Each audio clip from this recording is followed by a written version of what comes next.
When a match is struck in one part of the world, the fire usually stays there. But sometimes the fuel line runs straight through that fire to the rest of the planet. Right now, we are watching a conflict that started on a specific border, but it is rapidly becoming a fuse for the entire global system. What is going on, everyone? We are used to seeing wars as distant events, tragic for those involved, but remote for us.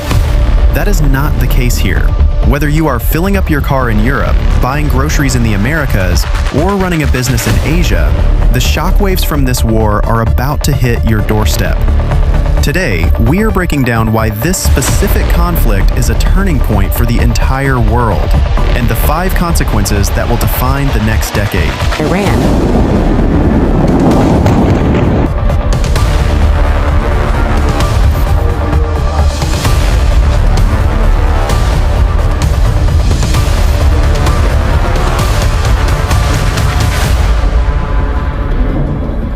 This is a war imposed on us, and what we are doing is only defending ourselves.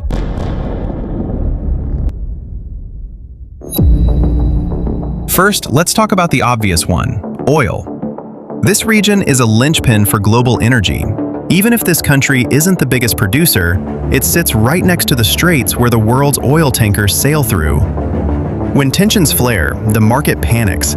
Traders price in a fear premium. We saw it happen. Prices jumped 30 to 50% within days of the escalation. But here's the part that hits home. Oil is in everything. It's not just the gas in your car. It's the plastic in your phone case. It's the fertilizer that grew your vegetables. It's the cost to ship that t-shirt you bought online. When oil goes up, transportation costs go up. When transportation costs go up, the price of everything goes up. This war is injecting jet fuel, pun intended, into global inflation that was already running hot.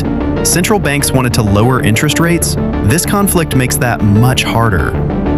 Secondly, we have to look at the map. Look at this narrow strip of water right here.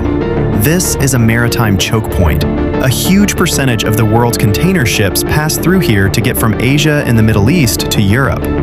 When shipping lanes become no-go zones due to missiles or hijackings, the ocean becomes a much bigger place. Ships are already being forced to take the long way around, adding thousands of miles to their journey. What does that mean? Delays. If you run a business waiting for parts from Asia, your assembly line stops.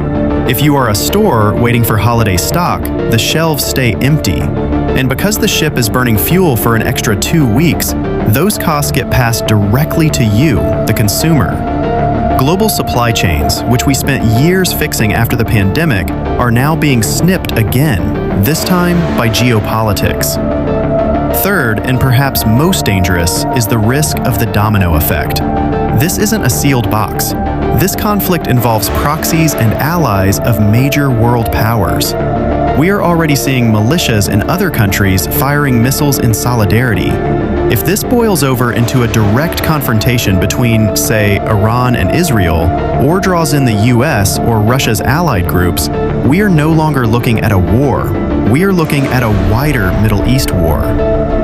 The Middle East is the world's energy tap. If that tap gets turned off because multiple countries are at war, we are looking at an economic crisis that dwarfs the 1970s oil shocks. The entire global economy, still fragile from recent years, could be pushed into a recession. Fourth, let's talk about the battle you can't see, cyber warfare. In modern conflicts, the fighting isn't just on the ground, it's in servers. As this war escalates, we are seeing an uptick in hacktivist groups and state-sponsored hackers picking sides.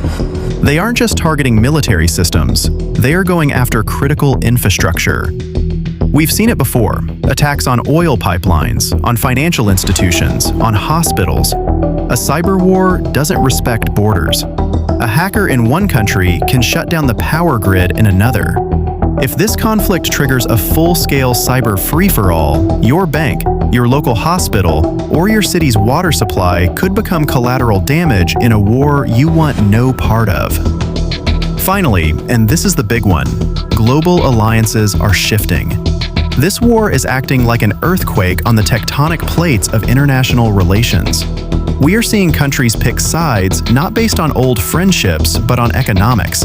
The old West versus East dynamic is cracking. We are seeing Saudi Arabia and Iran talking. We are seeing BRICS nations pushing for a new currency to challenge the US dollar. If this conflict leads to a permanent realignment, if it breaks the old world order and creates a new one, it changes the rules of global trade for a generation. It changes who holds the economic power. And when power shifts, it creates instability until a new balance is found.